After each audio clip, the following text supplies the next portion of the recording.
Quando a gente fala sobre comédia, uma das coisas mais difíceis de explicar é a lógica particular do humor. E por que isso? Em primeiro lugar, essa explicação está associada à maneira como a gente se diferenciou e evoluiu como espécie. Em segundo lugar, a forma como a nossa cultura reprimiu o humor e a comédia ao longo da história. Em terceiro, a explicação tem uma associação também com o desenvolvimento da psique do ser humano. E em quarto lugar, mas não menos importante, ao fato de que a lógica da comédia contraria a lógica racional que nós aprendemos ao longo da vida.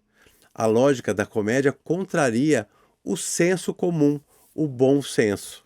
Por tudo isso, antes de explicar como funciona a lógica da comédia, eu preciso que você entenda como a gente evoluiu como espécie e nos tornamos o Homo sapiens de hoje. Então, segundo o autor do livro Sapiens, Uma Breve História da Humanidade, o israelense Yuval Noah Harari, e eu espero ter acertado aqui a pronúncia, o sapiens, ou seja, nós, seres humanos, saltou para o topo da cadeia alimentar quando ele começou a inventar histórias. Isso se deu com a revolução cognitiva, quando o homem inventou a linguagem, começou a se comunicar entre outros sapiens, mas, ao contrário dos outros animais, o homem inventou a ficção. Então vamos lá, o Harari escreve o seguinte: a ficção nos permitiu não apenas imaginar coisas, mas também fazer isso coletivamente. E por que inventar essas histórias nos deu então uma vantagem em relação às outras espécies de animais? Ainda segundo Harari, qualquer cooperação humana em larga escala, seja o Estado moderno, uma igreja, uma cidade antiga ou uma tribo arcaica, está enraizada em mitos compartilhados que só existem na imaginação coletiva das pessoas. Bom, se era difícil para um sapiens enfrentar um animal selvagem mano a mano, isso mudava de figura quando ele podia contar com a ajuda de mais 500 sapiens, trabalhando de forma coordenada. Harari escreve: não há deuses no universo, não há nações, não há dinheiro, não há direitos humanos, não há leis e justiça fora da imaginação compartilhada de seres humanos. O Harari está dizendo que todos esses conceitos, do dinheiro à justiça, não existem a priori na natureza. Eles são invenções da imaginação dos sapiens e são invenções que são compartilhadas por diversos sapiens. Você, por exemplo, tem o Estado do Brasil, a nação do Brasil. A nação brasileira só existe porque todos nós que nascemos aqui compartilhamos dessa mesma realidade ficcional que é o Estado brasileiro.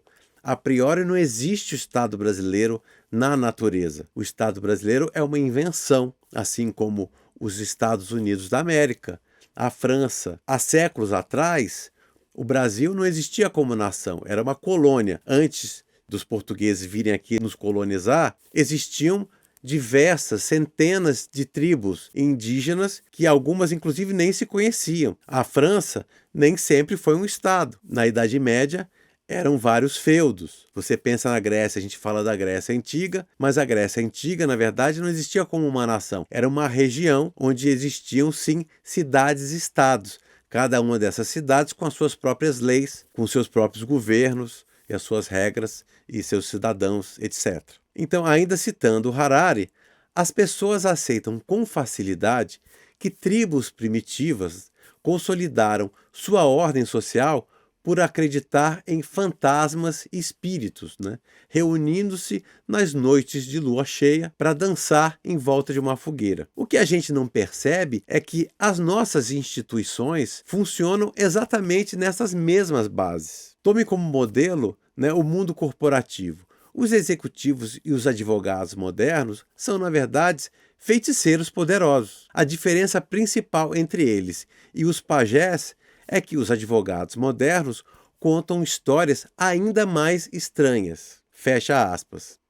Bom, a partir do momento, então, em que o Sapiens cria a linguagem e inventa histórias essas que são compartilhadas por outros Sapiens, duas realidades passam a coexistir.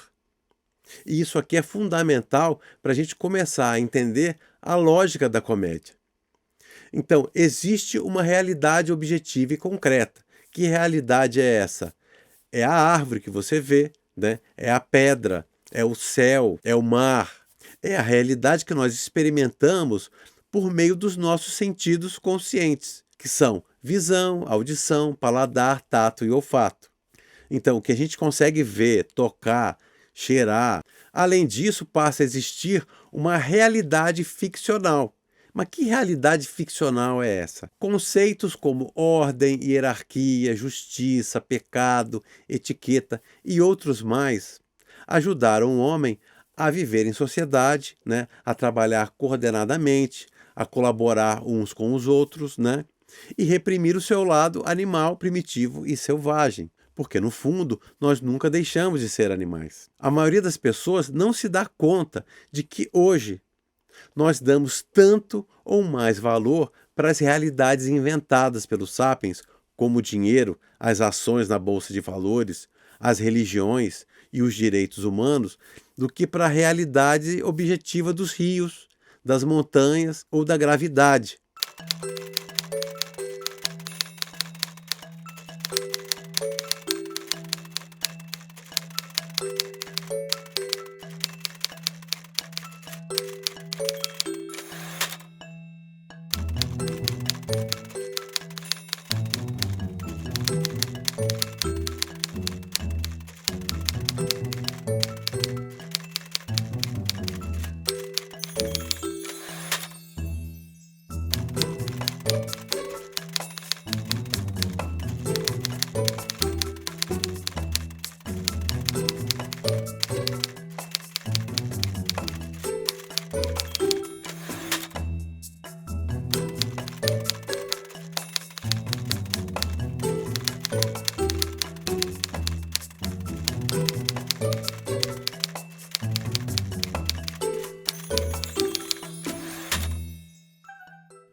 Bom, eu fiz questão de frisar aqui essa frase porque é o seguinte: a gente vai ver ao longo do curso que, se não fosse a dissonância cognitiva, ou em outras palavras, se o ser humano não fosse capaz de acreditar em ideias contraditórias, a piada não existiria. A piada tem tudo a ver com esse processo de dissonância cognitiva. Ela, de certa forma, explicita essas contradições nas quais a gente acredita e que a gente naturaliza e não se dá conta.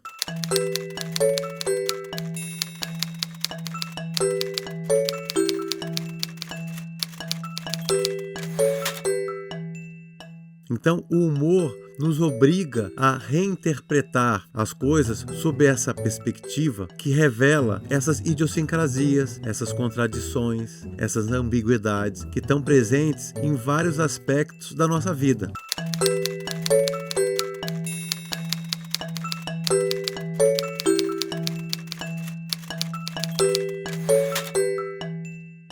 Talvez seja difícil você entender isso agora, mas ao longo do curso eu te prometo que isso vai ficar bem claro, principalmente quando a gente for analisar as teorias mais recentes sobre o riso, muitas delas que tratam a piada, que tratam os mecanismos que provocam o riso, sob essa ótica da neurociência e do que se descobriu a respeito do processo de cognição ou de compreensão do ser humano. Então nós crescemos dentro desse conceito e naturalizamos o que foi arbitrado por seres humanos como nós. E a gente acha que essa realidade ficcional é tão real quanto essa câmera para a qual eu estou falando, a cadeira onde eu estou sentado, esse estúdio aqui onde eu estou fazendo essa gravação. Então, a partir desse momento, a gente passa a viver uma segunda dualidade. Somos bichos, mas somos civilizados. Mas o que tudo isso tem a ver com riso é a pergunta que você deve estar se fazendo. Bom, isso tem tudo a ver, porque o riso é uma dessas reações que o homem deveria controlar em sociedade. Hoje em dia o riso é muito valorizado, mas isso não aconteceu sempre. E mesmo assim, mesmo nessa sociedade atual em que o riso tem um valor, a gente sabe que não se deve rir em determinadas situações. Tadá!